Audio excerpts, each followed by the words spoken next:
In this lesson, we're going to examine three-dimensional problems involving trigonometry. We're going to have to apply sine law, cosine law, SOHCAHTOA in appropriate situations. The challenge is going to be drawing our pictures.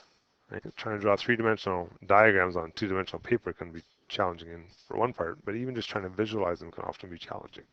So we're going to start with our first example that already has the picture given to us. Okay, we got Manny who's using clinometer to find the elevation of the top of a cliff. He told us it's 38 degrees. Point D, we have Joe, who's 68.5 meters away from Manny. So Joe is here, Manny is here, and he measures an angle between the cliff himself and Manny to be 42. Whenever we measure angles, it's always the middle piece that we're worried about. Okay, so the cliff is C, himself, and then Manny. The angle in the middle is 42. And then Manny does the same thing and finds his angle is 63. We want to know how tall the cliff is. Now we can't directly find the height of the cliff because in this right triangle that goes up the cliff, we only know one angle, not enough information. However, if we find the base of that triangle, the distance from C to B, we would then have enough information to use SOHCAHTOA, a right triangle. We have an angle and a side, we can always find the second side. But in order to get X, we have to use the triangles lying on the ground, the horizontal triangle, if you will. So the first thing we're going to do in that triangle is figure out the third angle, the one up here at the top.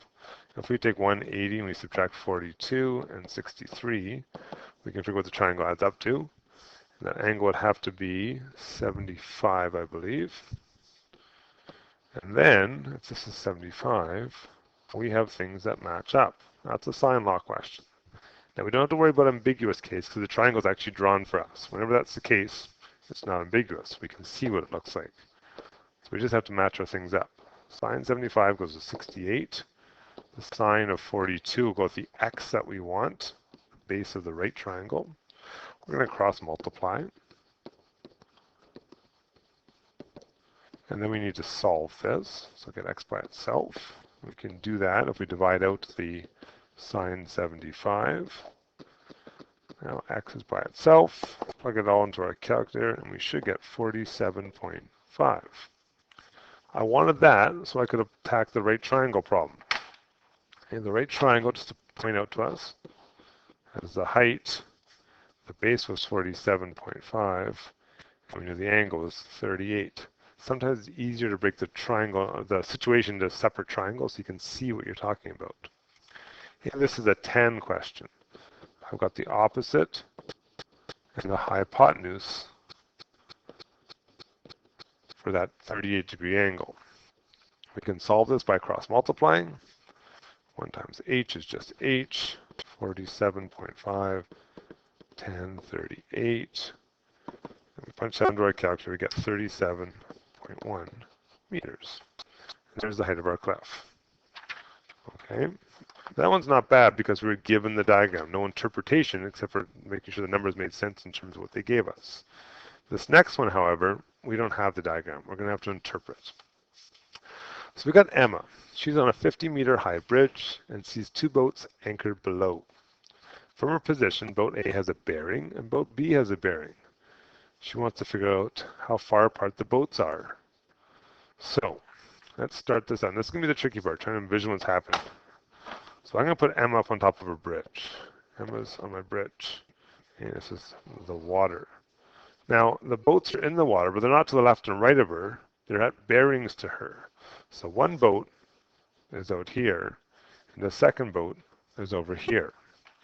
Now, I know that because I kind of already know the answer to this question, but for us to figure this out, we're going to have to think of there being a flat surface in the water that joins the boats to the base of the bridge, and also from where she's standing on top of the bridge down to the boats. Actually, I'm going to fix that line, sorry. I'll put here in the middle. She stands here. Okay. Now, I hope you can see that there's actually 3 triangles in here. Hard to tell, but there's 3. So let's do like an overhead view, if you will. So from overhead, if I put M in the middle,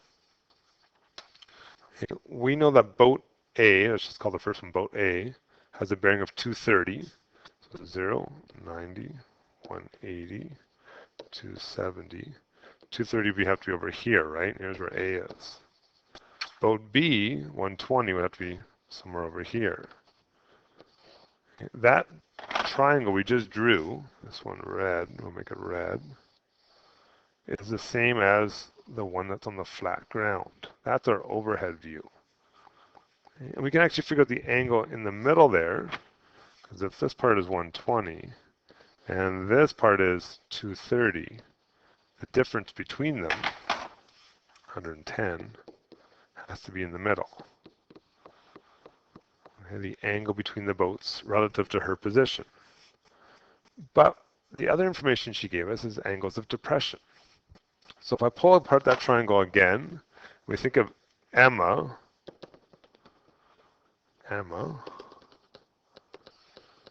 Let's just talk about boat A for a second. A is this one.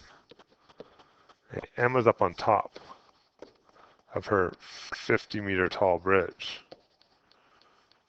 Okay, where is boat A? Well, she tells us that it has an angle of depression of 38 degrees. So remembering what depression works from the horizontal downwards. This is 38, or using the Z pattern, also 38. Where does that belong in our diagram? If I draw it, I'm going to draw it in green here so we can see it, okay?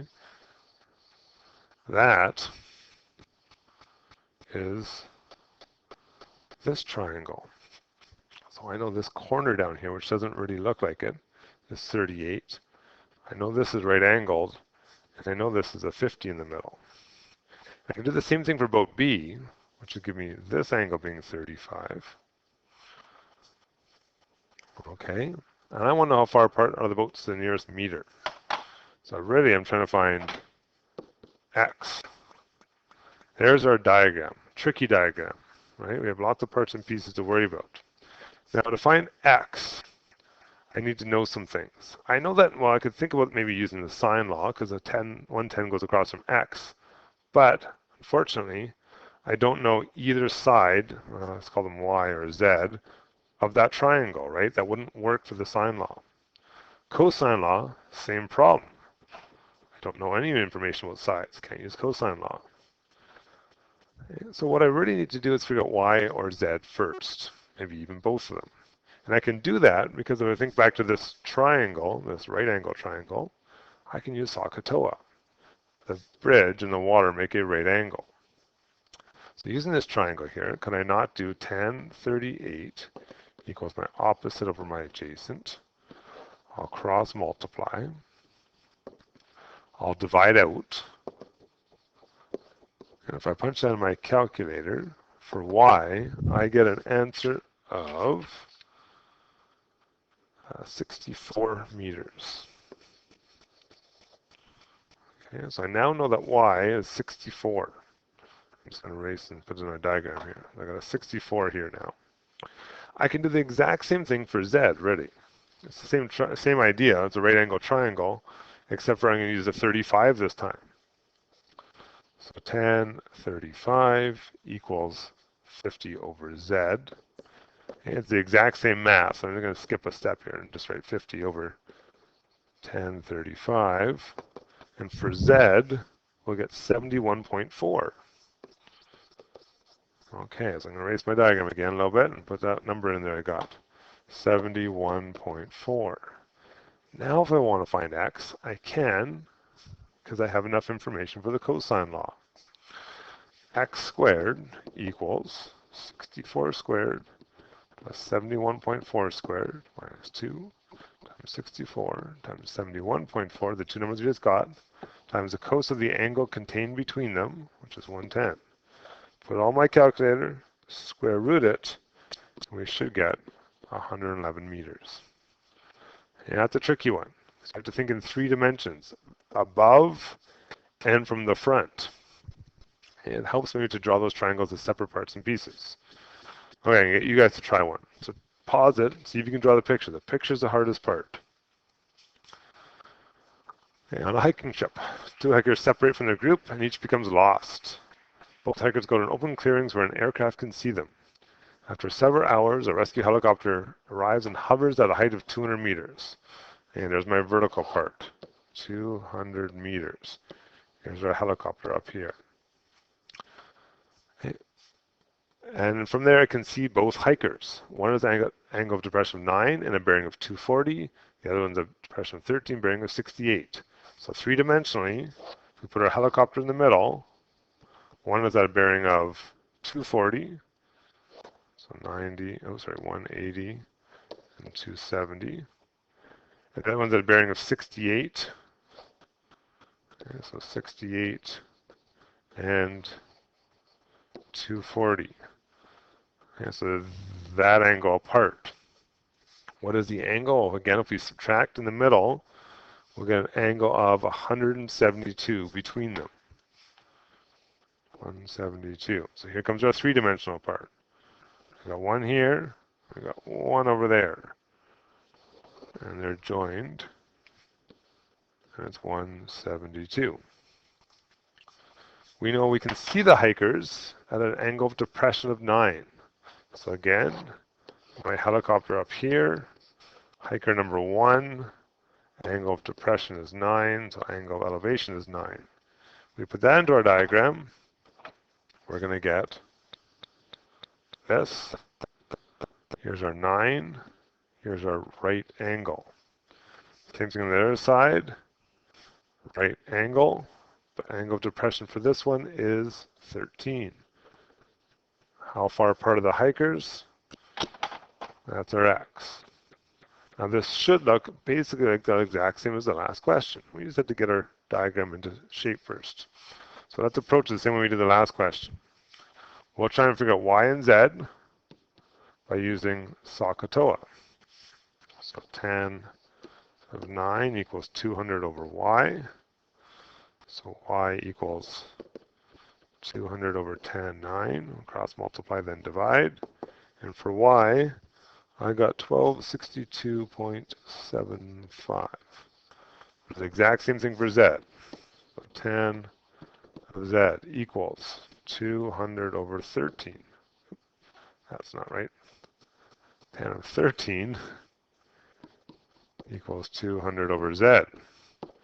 So z is 200 over tan 13. And we will get something like 866.3 for that. Okay, I want to find x. I can use my cosine law now. I've got a and b.